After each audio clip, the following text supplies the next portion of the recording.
ಸಿಕ್ಕಾಬಟ್ಟೆ ಸುಸ್ತಾಗ್ತಾ ಇದೆ. ಒಂದು 2 ಡೇಸಿಂದ ಬರೋದಕ್ಕೆ ಟ್ರೈ ಮಾಡ್ತಾಯಿದ್ದೀನಿ. ಇಲ್ಲಿಂದ ಕರ್ಣಪ್ರಯಾಗ ಹೋಗಬೇಕು. ಕರ್ಣಪ್ರಯಾಗ 100 ಕಿಲೋಮೀಟರ್ ಇದೆ. ಸಿಕ್ಕಾಬಟ್ಟೆ ಘಾಟ್ ಸೆಕ್ಷನ್ ಇದೆ. 2 ದಿನ ಆದರೂ ಹೋಗ್ತಾಯಿಲ್ಲ. ಸೈಕಲ್ ಅಂತೂ 2 ದಿವಸದಿಂದ ತೊಳೆದೇ ಇಲ್ಲ, ಬರೋ ತಳ್ತಾ ಇದ್ದೀನಿ. ಇಲ್ಲಿ ಹೆಲ್ಪ್ ಮಾಡೋರು ಕೂಡ ಯಾರೂ ಇಲ್ಲ. ಏನಾದರೂ ನೀರು ಖಾಲಿ ಆದರೆ ಈ ಥರ ಕಾರ್ ಬರ್ತಾ ಇರ್ತಾವಲ್ಲ, ಅವ್ರ ಹತ್ರ ನೀರು ಇಸ್ಕೊಂಡು ಕುಡ್ಕೊಂಡು ಹೋಗೋದಷ್ಟೇ. ಇನ್ನೊಂದು 100 ಕಿಲೋಮೀಟ್ರ್ ಇದೆಯಂತೆ. ನಿಜವಾಗ್ಲೂ ಟ್ರಾವೆಲಿಂಗ್ ಮಾತ್ರ ತುಂಬ ಅಡ್ವೆಂಚರ್ ಆಗಿದೆ. ಹಾಗೆ ರಸ್ತೆಯಲ್ಲಿ ಬರ್ತಾ ಇದ್ದೆ. 1 ಗಂಟೆ ಆಗಿದೆ. ಇಲ್ಲೆಲ್ಲೂ ಹೋಟೆಲ್ ಇಲ್ಲ, ಮನೆ ಅಂತ ಇಲ್ಲವೇ ಇಲ್ಲ. ಸೊ ಅಲ್ಲಿ ಟಾರ್ ರೆಡಿ ಮಾಡ್ತಾಯಿದ್ದಾರೆ. ಮಾತಾಡೋದಕ್ಕೂ ಆಗ್ತಾಯಿಲ್ಲ, ಅಷ್ಟು ಸುಸ್ತಾಗಿದೆ. ಒಂದು 10 ಕಿಲೋಮೀಟರ್ ತಳ್ಕೊಂಡು ಬಂದೆ, ಊಟ ಇರಲಿಲ್ಲ. ಸೊ ಇಲ್ಲಿ ಅಣ್ಣವರಿದ್ದಾರೆ, ಇವ್ರ ಹತ್ರ ನಾನು ಊಟ ಕೇಳಿದೆ. ತುಂಬ ಹಸುವಾಗಿದೆ, ನನಗೆ ಊಟ ಕೊಡ್ರಿ ಅಂತ. ಅವರು ಸರಿ ಆಯಿತು, ಊಟ ಇದೆ, ಎಷ್ಟು ಬೇಕಾದ್ರೂ ಊಟ ಮಾಡಿ ಅಂತ ಹೇಳಿದ್ದಾರೆ. ಇವಾಗಿಂದ ಇಲ್ಲಿ ಊಟ ಮಾಡಿಕೊಂಡು ಇನ್ನೂ ಒಂದು 8 ಕಿಲೋಮೀಟರ್ ತುಂಬ ಒಪ್ಪಿದೆಯಂತೆ. ಹೇಗೆ ಹೋಗ್ಬೇಕೋ ಗೊತ್ತಾಗ್ತಾ ಇಲ್ಲ ನಿಜವಾಗ್ಲೂ. ಎಲ್ಲೂ ಕೂಡ ನೀರು ಸಿಗ್ತಾ ಇಲ್ಲ, ಎಲ್ಲೂ ಹೋಟೆಲ್ಲೂ ಇಲ್ಲ. ಇಲ್ಲಿ ಊಟ ಮಾಡಿಕೊಂಡು ಹೋಗಬೇಕು. ಊಟ ಏನಿದೆ ಗೊತ್ತಿಲ್ಲ. ಸರಿ, ಇಲ್ಲಿಂದ ಊಟ ಮಾಡ್ಕೊಂಡು ನೋಡೋಣ. ಇಲ್ಲಿ ಚಪಾತಿ ಮಾಡಿದ್ದಾರೆ, ಮತ್ತು ಇದೇನೋ ಆಲೂಗಡ್ಡೆನಲ್ಲಿ ಖಾರದ ಪುಡಿ ಜಾಸ್ತಿ ಹಾಕಿ, ಆಯಿಲ್ ಜಾಸ್ತಿ ಹಾಕಿ ಏನೋ ಮಾಡಿದ್ದಾರೆ. ಚಪಾತಿ ಇಟ್ಟಿದ್ದಾರೆ ಇಲ್ಲಿ, ಎಷ್ಟು ಬೇಕಾದ್ರೂ ತಿನ್ನಿ ಅಂತ. ಇದೆಲ್ಲ ನಿಂತ್ಕೊಂಡು ನೋಡ್ತಾ ಇದ್ದಾರೆ. ಮೇರಾ ದೋಸ್ತ್ ಬಂದ. ಆಲೂಗಡ್ಡೆ ಅರ್ಧ ಹಾಗೆ ಹಾಕಿದ್ದಾರೆ ಆಲೂಗಡ್ಡೆನ. ಆ್ಯಕ್ಚುಲಿ ನಿಜವಾದ ಟ್ರಾವೆಲ್ ಅಂದರೆ ಇದೆ ನೋಡಿ. ಜೋಬ್ ತುಂಬ ದುಡ್ಡು ಇಟ್ಕೊಂಡು ಬೈಕಲ್ಲಿ, ಕಾರಲ್ಲಿ ಯಾವುದೋ ಧರ್ಮಸ್ಥಳ, ಸುಬ್ರಹ್ಮಣ್ಯ ಅಲ್ಲೆಲ್ಲ ಸುತ್ಕೊಂಡ್ಬರೋದಲ್ಲ.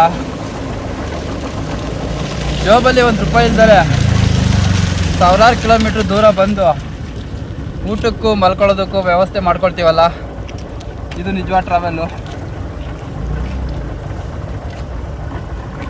ಈ ಥರ ತೀರಾ ಕಡಿಮೆ ನಮ್ಮ ಕರ್ನಾಟಕದಲ್ಲಿ ಟ್ರಾವೆಲ್ ಮಾಡೋದು. ಅದರಲ್ಲಿ ನಾನು ಒಬ್ಬ ಮಾಡ್ತಾಯಿದ್ದೀನಿ. ತುಂಬ ಗ್ರೇಟ್ ಅನ್ನಿಸ್ತಾ ಇದೆ ಈ ಟ್ರಾವೆಲ್ಲು. ನಿಜವಾಗ್ಲೂ ತಿನ್ನೋದಕ್ಕೂ ಆಗ್ತಾಯಿಲ್ಲ, ಅಷ್ಟು ಹಸುವಾಗಿದೆ.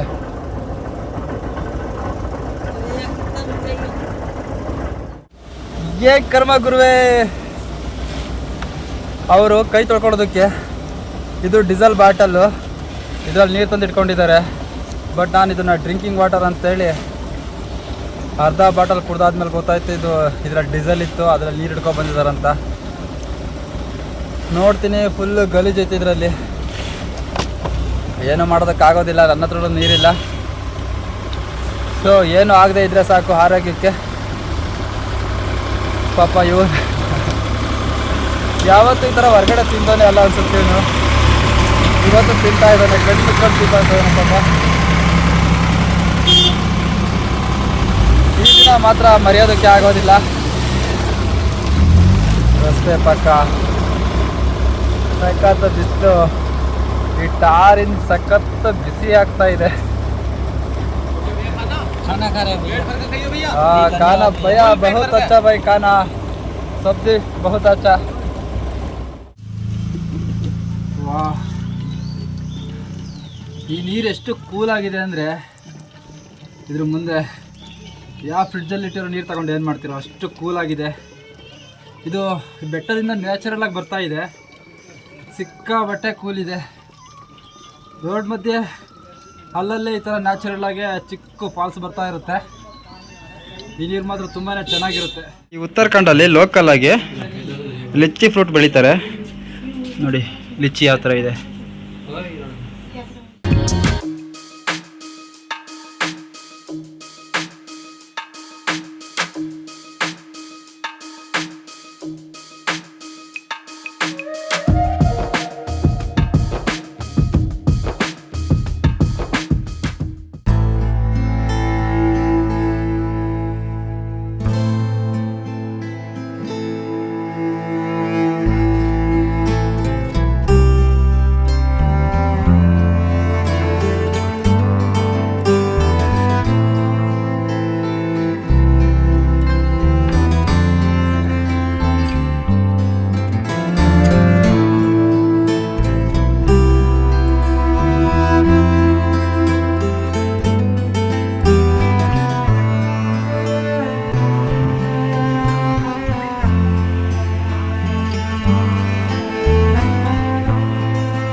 ಫೈನಲಿ ಮಳೆ ಶುರುವಾಗೋದ್ರೊಳಗಡೆ ಒಂದು ಗೂಡು ಸೇರ್ಕೊಂಡಿದ್ದೀವಿ.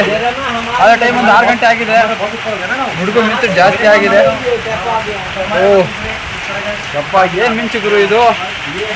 ಇವಾಗ ಇಲ್ಲಿ ಅಡುಗೆ ಮಾಡಿಕೊಂಡು ಊಟ ಮಾಡಿಕೊಂಡು ಇವತ್ತು ಇದೇ ಜಾಗದಲ್ಲಿ ಟೆಂಟ್ ಹಾಕೊಂಡು ಇವತ್ತು ಮಲಗ್ತಾ ಇದ್ದೀವಿ. ಮಳೆ ಮಾತ್ರ ಸಿಕ್ಕಾಪಟ್ಟೆ ಜೋರಾಗಿ ಬರ್ತಾ ಇದೆ. ಹೊರಗಡೆ ಹೋಗೋದಕ್ಕಾಗ್ತಾ ಇಲ್ಲ. ಬಟ್ಟೆ ಗಿಟ್ಟೆ ಎಲ್ಲ ವಾಷಿಂಗಲ್ಲಿ ಒಂದು ಚಿಕ್ಕದಾಗೆ ಫಾಲ್ಸ್ ಹರಿತಾ ಇತ್ತು. ಅಲ್ಲಿ ಬಟ್ಟೆ ಎಲ್ಲ ವಾಶ್ ಮಾಡ್ಕೊಂಡು ಸ್ನಾನ ಮಾಡಿಕೊಂಡು ಇವತ್ತು ಇಲ್ಲೇ ಸ್ಟೇ ಮಾಡ್ತಾ ಇದ್ದೀವಿ. ಇಲ್ಲಿಂದ ಯಾವುದು ಕರ್ಣಪ್ರಯಾಗ್ ಇಲ್ಲಿಂದ ಒಂದು 50 ಕಿಲೋಮೀಟರ್ ಇದೆ ಅಷ್ಟೇ. ನಾಳೆ ಸಂಜೆ ಒಳಗಡೆ ರೀಚ್ ಆಗ್ತೀವಿ ಅಂದ್ಕೊಂಡಿದ್ದೀವಿ.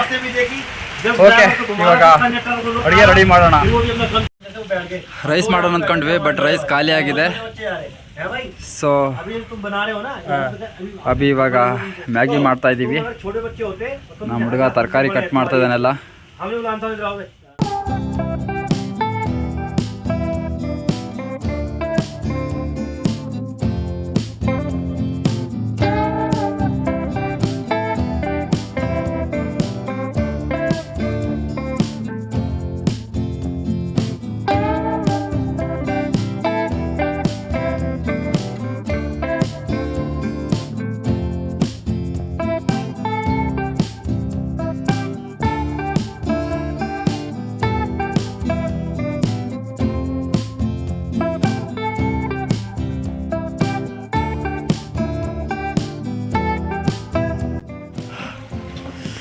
ಮ್ಯಾಗಿ ಮಾಡ್ಕೊಂಡು ತಿಂದು ಟೆಂಟ್ ಹಾಕೋಣ ಅಂತ ನೋಡ್ತೀವಿ.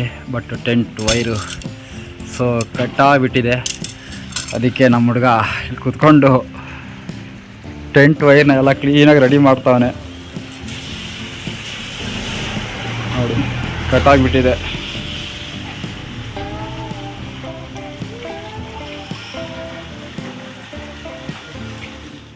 ನನ್ನ ಟೆಂಟ್ ಅಂತೂ ಸರಿಯಾಗಲಿಲ್ಲ. ಸೊ ಅದನ್ನು ಅಲ್ಲಿಗೆ ಸ್ಟಾಪ್ ಮಾಡಿ ಇವಾಗ ನನ್ನ ಫ್ರೆಂಡ್ ಟೆಂಟ್ ಇದೆ. ಇದೇ ಟೆಂಟಲ್ಲಿ ಒಂದು 20 ಡೇಸ್ ಮಲ್ಕೋಬೇಕು ಇದರಲ್ಲೇ. ಆನಂತರ ಇಲ್ಲಿಂದ ಡೆಹ್ರಾಡೂನ್ ಹೋದಾಗ ಡೆಹ್ರಾಡೂನಲ್ಲಿ ಹೊಸ ಟೆಂಟ್ ತೊಗೋಬೇಕು.